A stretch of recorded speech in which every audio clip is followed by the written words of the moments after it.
Hallo Leute, heute stelle ich euch wieder eine Maschine vor. Und zwar ist es was Besonderes heute, denn ich glaube, bin der Erste, der diese Maschine vorstellen darf oder ausprobieren darf und testen darf. Es handelt sich um die hier. Es ist die Core Y von Core Tattoo.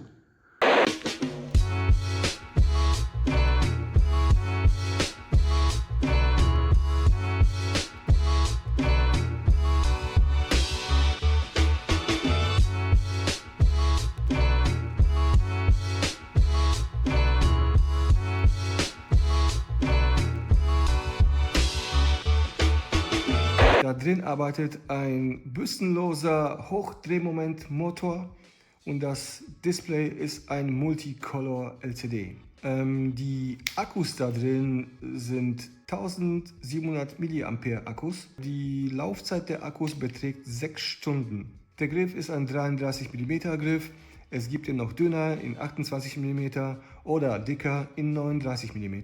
Benutzt wird die Maschine als Allrounder, als Liner, Shader oder Packer. In Farben Purple, Pink, Silver, Dark Purple und Schwarz. Und zu kaufen gibt es sie für 499 US-Dollar. Also in so einer Verpackung kommt die Maschine an. Sieht so ein bisschen futuristisch aus. Ich zeige mal, was da drin ist. Also da drin war das Köfferchen mit einer Bedienungsanleitung. Bitteschön. In verschiedenen Varianten gibt es die Maschine. Wie ich gehört habe, ist das, ich weiß nicht, ob das ältere Modell, aber es gibt die noch mit neuen Griffen, die einfach dicker sind. Ne, die so ein bisschen besser an die Hand passen, wie so eine Kuhle gehen, da werden die hier breiter. Wer es mag, bitteschön, mir reichen die. Ich tue da sowieso mal Grip Tape drüber oder drumherum, dann ist das auch schon dicker. So sieht das Köfferchen aus.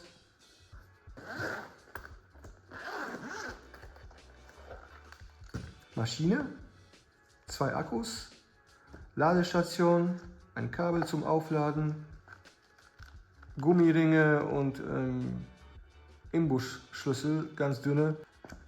Und hier nochmal Schmiermittel.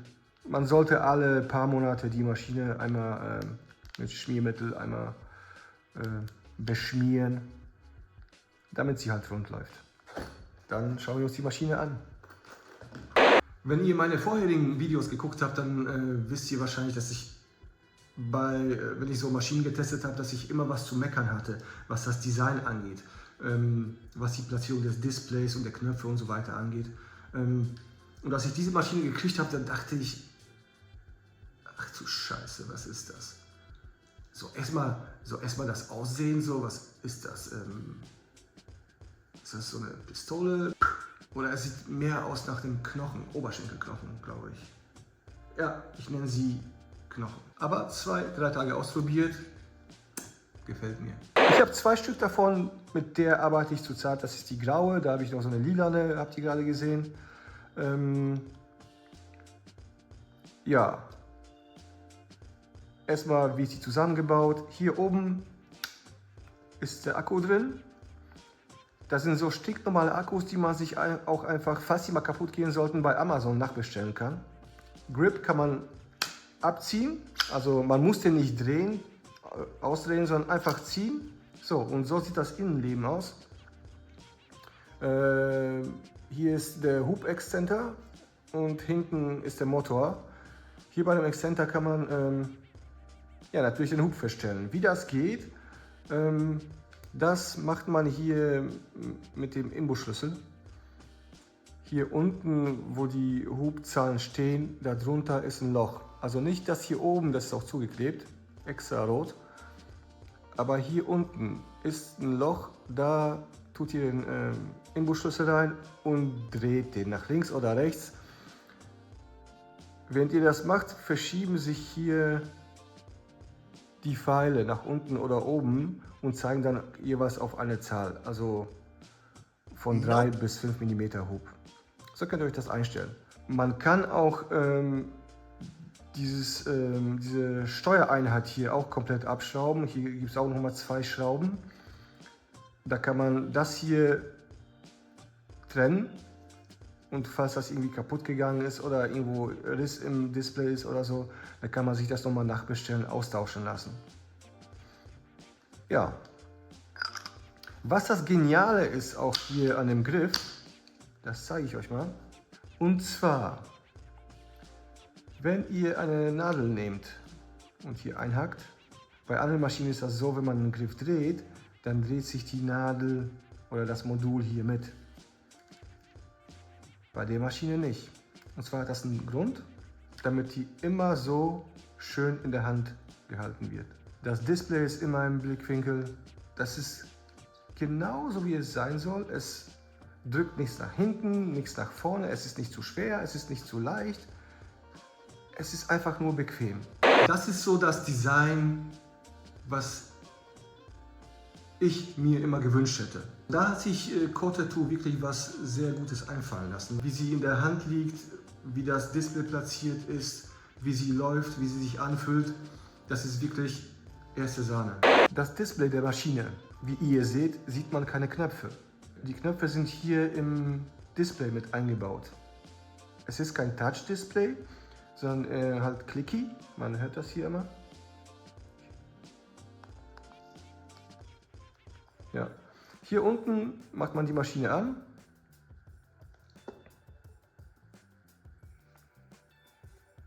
Und da sehen wir schon alles. Ganz fett in der Mitte die Voltzahl, 6,4 Volt. Oben M1, das sind halt die Profile, die man da einspeichern kann. M1, M2, M3. Wie man das einspeichert, ganz einfach. Man stellt sich erstmal die Voltzahl ein und dann M halten. Jetzt hat er gespeichert. Und dann, wenn ich das jetzt durchschalte, dann ist er bei M1 bei 5,4. Jetzt gehe ich wieder auf 5,0.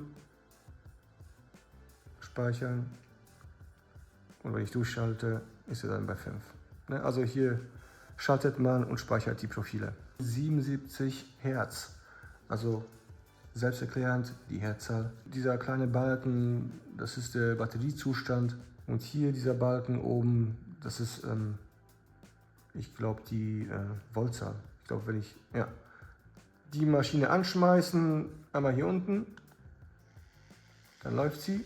Nochmal drücken, dann läuft sie nicht mehr. Doppelt drücken, wechselt man in den Herzmodus. Wenn man die beiden Knöpfe drückt, hier M und Plus, dann hat man noch ein extra Menü. Das sind die ganzen Einstellungen. Wir gehen die Einstellungen einmal schnell durch. Und zwar einmal kann man hier die Sprache einstellen auf Englisch oder Chinesisch. Dann welche Version man kann die Maschine nämlich auch updaten übers Internet. Da kommt eine neue Softwareversion und dann, ich weiß nicht, ob da neue Funktionen mit dazu kommen oder ähnliches, kann man sich das halt updaten einmal. Dann Jumpstart, das ist, braucht man, wenn man zum Beispiel mit ganz fetten Nadelformationen arbeitet, die schwer zu bewegen sind. Da gibt die Maschine dem Modul oder der Nadel einmal richtig einen Ruck, bis sie dann in die normale Geschwindigkeit wieder wechselt. So, was ist das hier? Counting Mode. Achso, hier kann man, glaube ich, einstellen, was gezählt werden soll. Entweder Zeit oder Vieh. Keine Ahnung, was Vieh ist. Kann mir vielleicht einer von euch dann erklären. Dann Billing Rules. Was ist das?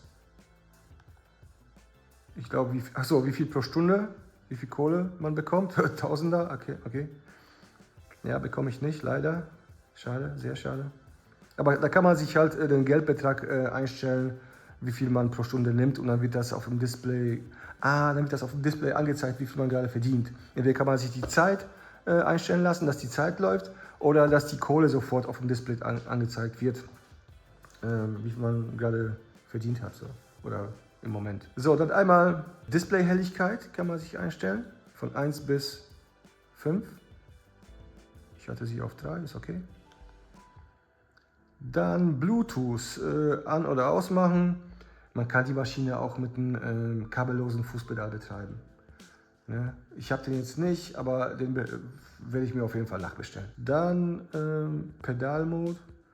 Ich glaube, wie das Pedal laufen soll, ob gedrückt halten oder einmal drücken und es läuft. Ja, genau. Richtig. Und Pedal Rotation, weiß ich nicht, was das ist. Muss ich mir nochmal durchlesen. Und dann einmal Mode, da kann man einstellen, achso, in welchem Betrieb die Maschine laufen soll. Entweder Basic, also Standard, oder im Pro-Betrieb. Da ist nochmal was extra, das werde ich euch auch kurz erklären. Aber nur mal ebenso auf die Schnelle, weil ich damit auch noch nicht gearbeitet habe. So, ich glaube, das war's mit den Einstellungen. Dann weiter geht's. Es ist eine sehr außergewöhnliche Maschine. Irgendwie ist alles an ihr besonders. Schon alleine, wenn man sich die Form anguckt, habe ich noch nie gesehen. Aber was sie noch so besonders macht, das erzähle ich euch jetzt. So, jetzt würde ich gerne was zu der Maschine sagen, was ich von der halte.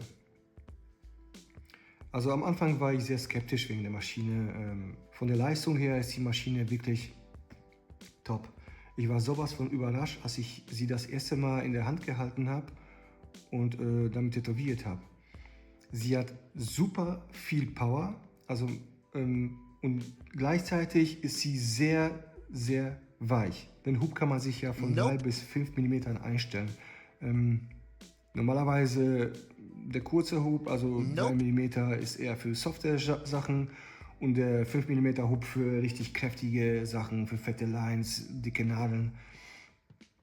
Ich sage euch jetzt ehrlich, ich benutze diese Maschine nur mit 3 mm, weil sie auch mit den 3 mm einfach alles schafft. Ich habe alle möglichen Tattoos damit gestochen. Ob das jetzt Color Packing war, also richtig Color Tattoos, oder ob das Neo-Traditional war, ob das Oldschool Tattoos waren oder feine Sachen. Ihr könnt mit der Maschine alles mit den 3 mm stechen. Und das Wunderbare an der Maschine ist noch, wie soll ich das erklären? Kennt ihr vielleicht manchmal das Gefühl, wenn ihr mit der Maschine arbeitet und zum Beispiel eine Linie zieht und ihr das Gefühl habt, dass die Nadel schneidet, nicht sauber läuft, irgendwas stimmt nicht. Also in dem Gefühl. Ich habe das sonst bei jeder anderen Maschine gehabt, dass immer irgendwann der Zeitpunkt kam, ich weiß nicht, ob das feine Lines waren oder so, man hat irgendwie das Gefühl, es schneidet. Oder ob es hängen bleibt, ich weiß nicht, das ist ein ganz komisches Gefühl. Ihr wisst bestimmt, was ich meine. Und bei dieser Maschine fühlt sich das alles so smooth und so weich an und trotzdem mit genug Power. Ich kann das ganz schlecht erklären. Also ein Lob an Co-Tattoo, was die hier mit dieser Maschine geschafft haben, das ist, für mich ist das komplett was Neues. Egal, ob das die Form ist oder Leistung, Ökonomie, das ist alles wirklich für mich komplett neu und ich finde es wirklich gut. Ich habe so oft über andere Maschinen gemeckert, wie sie aufgebaut sind oder ähnliches. Aber so wie diese Maschine gebaut ist, das Display an der richtigen Stelle, die Ergonomie, wie sie in der Hand liegt, wo der Akku ist, was das überhaupt für Akkus sind. Keine fest verbauten Akkus, sondern welche, die man einfach austauschen kann. Ne, die man sich einfach über einen Großhändler nachbestellen kann und nicht extra beim Hersteller, was ich wo, danach bestellen muss. Das Gefühl bei der Maschine, wie sie arbeitet, die so weich, so ruhig und so angenehm mit der Maschine ist es zu arbeiten. Also ich bin wirklich von der Maschine begeistert. Ich würde auch wirklich jedem empfehlen und auch vielleicht an andere YouTuber oder Creator, die sowas Ähnliches machen wie ich, probiert mal diese Maschine aus, weil die ist wirklich der Hammer. Ne? Ich war wirklich erst skeptisch und dann war ich sowas von begeistert, wie die Maschine läuft und wie die sich anfühlt und was sie da zusammengebaut haben. Probiert die mal aus, ihr werdet es nicht bereuen. Die kommt jetzt, glaube ich, in Deutschland auf den Markt, dass man sich die auch hier beim Supplier bestellen kann. Ich war erstmal sehr skeptisch, als ich die Maschine das erste Mal in den Händen hatte. Mir haben sich viele Fragen gestellt, wie ist das beim Tätowieren, wenn man sie die ganze Zeit so hält und wie soll ich das Ding überhaupt einpacken? Ja, ich zeige euch jetzt einfach mal, wie ich die Maschine einpacke und dann ist das Video auch zu Ende. Als ich die Maschine das erste Mal gesehen habe, da dachte ich, oh weia, wie soll ich die jetzt bloß verpacken? Wegen der Form, weil die halt so aussieht, wie sie aussieht. Sie ist nicht einfach schön gerade, wie sonst andere Pens, sondern die hat diese komische Form hier mit vielen Ecken und Kanten. Und das einzupacken, dachte ich, boah, das wird nicht einfach. Aber ich habe ein System herausgefunden, wo ihr die trotzdem komplett einpacken könnt und das Griffstück sich trotzdem noch drehen lässt. Viel Spaß! So, wie packt man die Maschine am besten ein? Also als erstes braucht ihr ein bisschen Clipcord-Folie. Und zwar ungefähr so ein Stück Länge der Maschine, vielleicht kürzer. So, das dauert keine 5 Minuten, das Einpacken. So, Clipcord-Folie einmal drauf, so 1 cm bis zu der Kante vom Griff, vielleicht ein bisschen weniger. Dann kommt ein bisschen Klebeband, so knapp unter der Kante festmachen. Ihr müsst das so festmachen, dass ihr den Griff noch drehen könnt. Ne? Nicht, dass ihr die beiden Teile zusammenklebt. So, das knicke ich hier um. Und zwar aus dem Grund, damit ich das später besser abmachen kann. Leichter. So, jetzt ist das hier fest. Das einmal umknicken. So, schön festhalten. Wieder Klebeband. Diesmal ein bisschen weiter vorne. Einmal drum herum.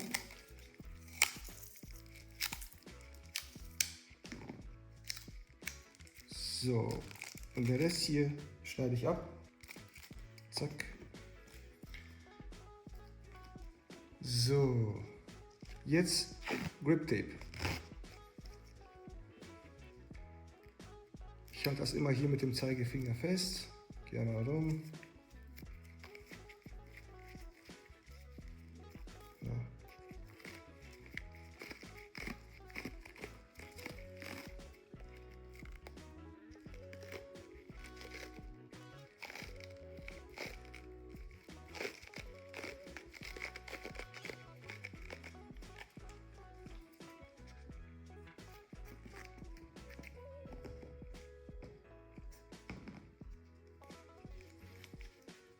So, also das Griffstück ist fertig.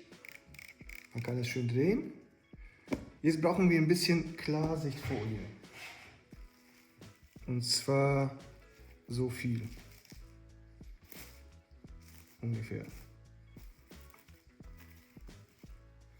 So, jetzt lege ich die Maschine mit dem Display nach unten, hier auf die Folie, so dass die Kante der Folie ungefähr hier ist.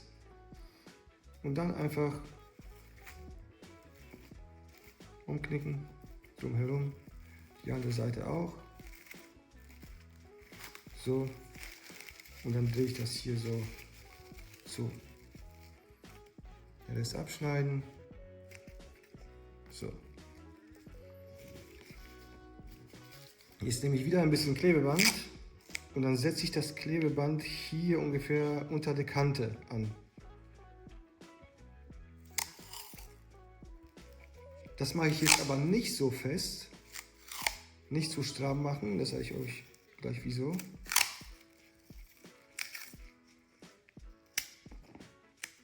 Und wieder umknicken.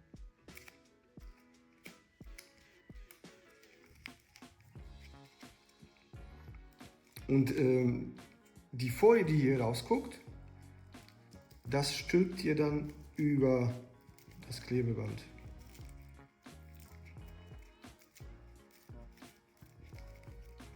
So. Und jetzt ist die Maschine komplett eingepackt. Der Griff lässt sich drehen. Da kommt keine Flüssigkeit nirgendwo hin an die Maschine. Perfekt. Ne, und deswegen, das kann hier nicht hochrutschen wegen der Kante. Es ist auch ein bisschen lockerer, damit der Griff sich natürlich drehen lässt. Und so kann man wunderbar arbeiten. Ne? Falls ihr den Akku auswechseln müsst, dann kann man das hier so aufdrehen.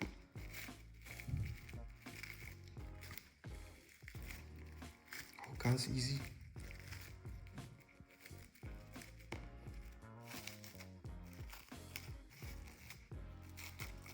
Dann, wenn man es zeigen möchte, dann klappt es nicht. Ne? So, ne? Aufdrehen, neuen Akku rein. Das wieder hoch hier. Und zudrehen. Und das geht auch nicht los oder so. Die Maschine ist komplett angepackt. Und ihr könnt arbeiten damit. Perfekt. Und das Auseinanderpacken ist auch ganz easy. Das hier wieder zurück machen. Klebestreifen abmachen. Folie hier ab.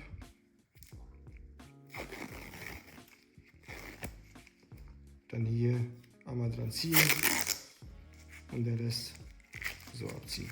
Fertig. Maschine ist sauber, mal desinfizieren und so weiter. Und das war's. Ja, das war's dann mit dem Video.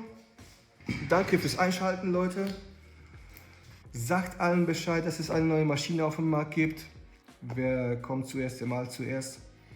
Und die ist wirklich gut, die kann ich jedem empfehlen. Danke fürs Zuschauen.